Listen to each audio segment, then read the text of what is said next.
Kumusta mga kababayan? Ako si #WalkWithLan, ang inyong gabay sa mga usaping may laman, may saysay at may kabuluhan.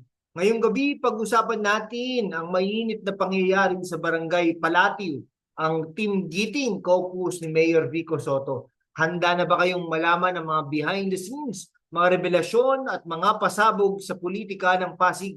Kaya't magbakalap dahil ito ay isang ilang mga minutong roller coaster ng katotohanan, talino at konting haplos ng katatawanan. Ay kung bago ka rito, i-hit na ang subscribe button na yan, i-click ang notification bell at maging bahagi ng ating komunidad na laging nangungulit sa katotohanan. Let's dive in. Ngayon, April 25, 2025, mainit ang politika sa Pasig City. Si Mayor Vico Soto, ang poster boy ng good governance, ay nangampanya sa Barangay Palatio kasama ang kanyang Team Giting slate. Pero teka ha, hindi ito basta-basta caucus. Ito ay isang estratehikong hakbang sa gitna ng matinding laban sa 2025 midterm elections. Ang kalaban, si Sara Diskaya ng Team Kayadis, isang negosyanteng gustong agawin ang trono ni Vico Soto. Bakit mahalaga ang Barangay Palatio? Una, ito ay isa sa mga key barangay sa Pasig, isang melting pot ng mabutante mula sa iba't ibang socio-economic classes. Ang Palatio ay kilala sa masiglang komunidad at aktibong partisipasyon sa politika. Kaya naman, ang pagpili ni Vico na mag-focus dito ay hindi aksidente, ito ay isang power move. Pero bago natin i-dissect ang mga pangyayari, tingnan natin ang konteksto ha. Si Vico Soto ay nasa kanyang ikatlo at huling termino bilang mayor. Sa nakalipas na 6 na taon, siya ang naging simbolo ng transparent at efficient na pamamahala. Pero may mga hamon mula sa mga akusasyon ng smear campaign hanggang sa mga isyong kinakaharap ng kanyang administrasyon. Ano ang nangyari sa caucus na ito? At bakit ito maaring magbago ng laro ng eleksyon? Tara, alamin natin. Sa Barangay Palatio, punong-puno ang venue ng mga supporter ng Team Giting. Ang mood, electric ha. Si Mayor Vico kasama ang kanyang mga kandidato tulad ni Representative Roman Romulo ay nagbigay ng talumpati na puno ng enerhiya at panawagan para sa pagkakaisa. Pero huwag tayong magpalinlang ha sa mga ngiti at palakpakan. Sa likod ng mga ito, may malalim na diskurso. Una, tinugunan ni Vico ang isyong kinakaharap sa Pasig.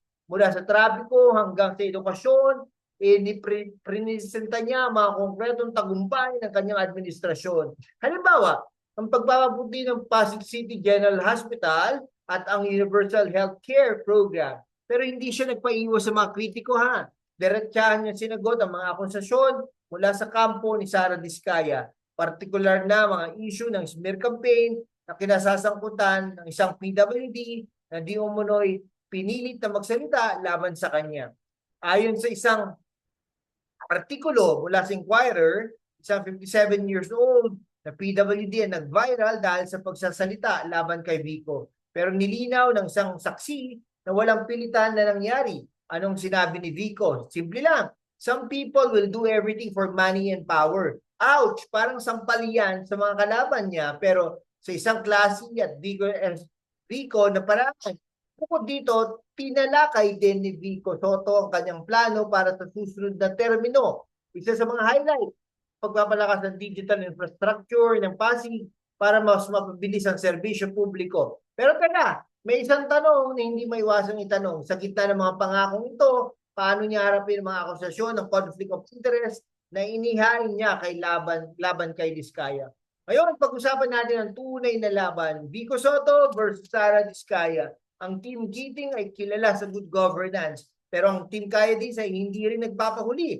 Si Diskaya, isang negosyante mula sa St. Gerard Construction, ay naglusad ng agresibong kampanya. Pero may kontrobersiya ha. Noong Oktubre 2024, inakusahan ni Vico ang kampo ni Diskaya ng koneksyon ng isang kumpanyang sangkot sa automation technology para sa 2025 polls. Isang potensyal na conflict of interest.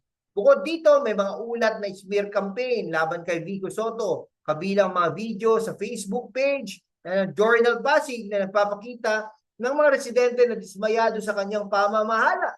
Pero surprise, ang mga video na ito ay kinunan sa harap ng St. Gerard Construction Headquarters.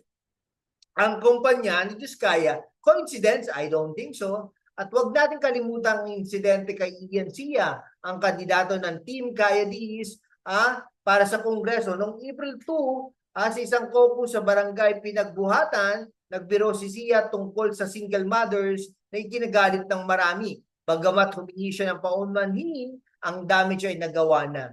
Ano ang masasabi natin? Ang politika ay parang chess. Isang maling galaw at checkmate na. Pero wag nating isantabi ang lakas ni Vico. Ayon sa isang survey na Tangerine noong April 2025, siya ang pinagkakatiwalaang mayor sa Metro Manila.